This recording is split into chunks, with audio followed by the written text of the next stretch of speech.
Magkano kaya ang kita ni Kuya sa buong araw niya na pagmimina? At gamit ang isang kutsara para gawing danggayan ng ginto. Kaning unura ug mo anit. Ay harong na ikuan dire. Kargaraw. Ganda na ni. No? Kaya sa una ginoon kana kuhanan niya. Kwarta gina niya. Sabi bagdagan ng tulo 250 di sa una. Isang 14. Kana dala segunda na kuno katawan wala na. Panit na tanan.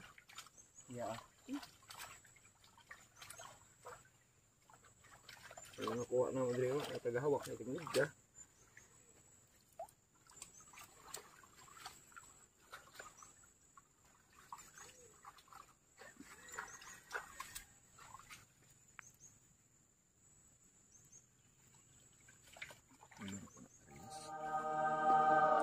At pagkatapos si Kuya madanggay ang ginto ay pwede nang kunin ng tubig upang pagtuyo ng ginto ay mapadali. Sa ganitong paraan, gamit ang isang kutsara, sa pagpapatuyo ng ginto ay lighter lang sapat na.